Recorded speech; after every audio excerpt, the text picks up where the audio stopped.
Le rêve de beaucoup de militants syndicaux, c'est d'avoir un média qui nous appartient. Un média qu'on pourrait contrôler et qui serait financé par les centrales syndicales. On en parle beaucoup. J'ai comme arrivé, une fois peut-être, une tentative avec Québec Presse. En 1968, Michel Chartrand, qui est alors président du Conseil central de la CSN de Montréal, réunit chez lui à Richelieu des journalistes et même un réalisateur de Radio-Canada, et lance l'idée d'un journal populaire. Parce qu'on sait que la presse est contrôlée par Power Corporation, des Marais, par Pélado aussi, avec son Journal de Montréal, le Journal de Québec. Que Chartrand est revenu au congrès du Conseil central et a obtenu 25 000 $ dans un fonds pour la fondation de ce journal-là. Québec Presse n'avait pas pour but de rapporter uniquement les propos syndicaux. C'est un journal d'information générale avec toute l'actualité. C'est un journal comme un journal devrait être fait, c'est-à-dire par les journalistes. Le premier directeur du journal est allé chercher des journalistes connus comme Jacques Keeble de Radio-Canada, de Louis Fournier, qui était assez cassé dans le temps, et Gérald Godin, le fameux poète, journaliste, par la suite député. Le journal, malheureusement, n'a pas survécu très longtemps, par manque de fonds puis par manque de commanditaires. Le nerf de la guerre. L'expérience qu'on en a eue, financée par les groupes populaires, par les syndicats, par les individus dont j'étais, on a mis des sous là-dedans. On croyait en ça beaucoup en 70 à Québec Presse. On ne voulait pas que ce soit des propagandistes non plus. Mais de là à nous critiquer, puis à aller plus loin que les journaux de l'époque, pour montrer qu'ils étaient purs, ben, avec la pureté, ben, ils ont tombé à rien, puis ça a été fini, là. On devrait avoir un média qui prend en charge le discours syndical, la façon de regarder les choses syndicalement, mais ça, on n'a pas ça. On ne veut pas être dirigiste avec ces médias de masse-là qui seraient financés par les centrales syndicales, mais au moins porter le message des centrales syndicales qui est plus porté par les journaux populaires, et plus porté par les journaux de masse comme le Journal de Montréal, le Journal de Québec, la Presse, le Soleil, le Nouvelliste à Trois-Rivières. On les connaît, hein? On les connaît. La Tribune à Sherbrooke, la Voix de l'Est, le Canada français. On les connaît toutes parce que ce monde-là sont syndiqués chez nous. Et c'est pas parce qu'ils sont syndiqués chez nous qu'ils ont toutes. Oui, on les a négocié la liberté de presse, on les a négocié la liberté de s'exprimer. La grande majorité des médias québécois, les syndicats, sont affiliés à la CSN. Et depuis les 60 dernières années, plusieurs conflits ont été menés dans plusieurs entreprises de presse. Par exemple, le journal La Presse, c'est sans doute l'entreprise de presse où les conflits les plus longs, les plus difficiles ont été menés.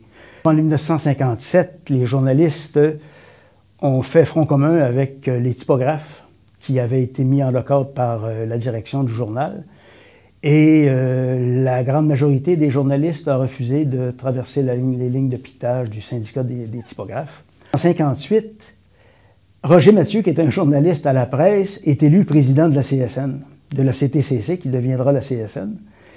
Et la direction de la presse refuse de lui accorder ce qu'on appelle une libération syndicale pour qu'il puisse occuper le poste de président de la CTCC. Les journalistes ont fait la grève. Et 2 semaines après, Roger Mathieu a obtenu une libération syndicale pour occuper le poste de président de la CSN. Manifestation de la presse ce soir-là,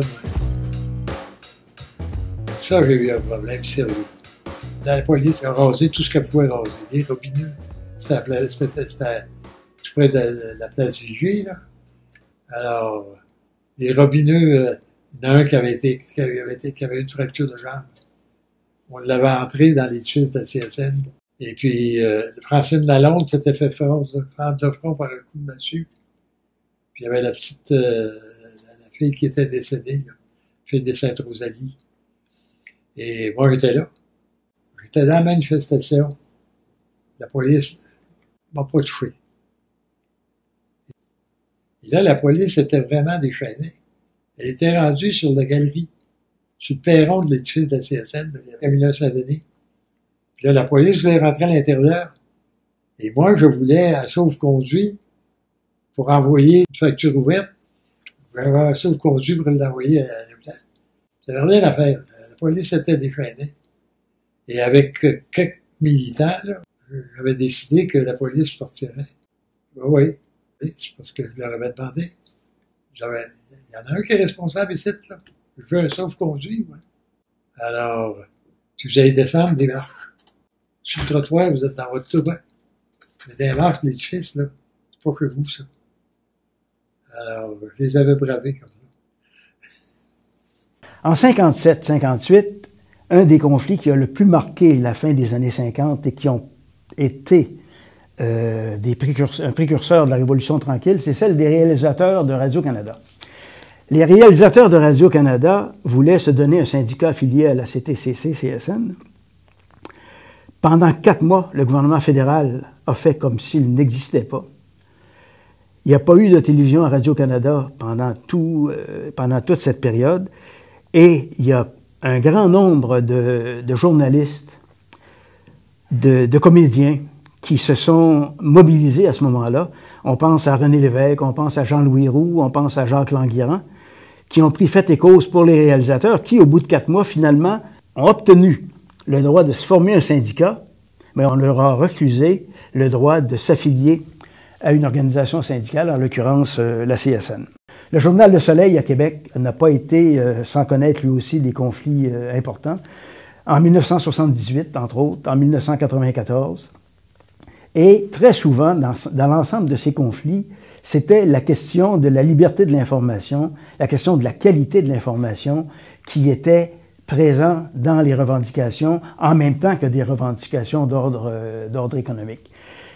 Mais le conflit qui a sans doute récemment le plus marqué dans le secteur des médias, c'est le conflit du Journal de Québec dont les travailleurs sont affiliés à la FTQ et au Journal de Montréal dont les travailleurs sont affiliés à la CSN.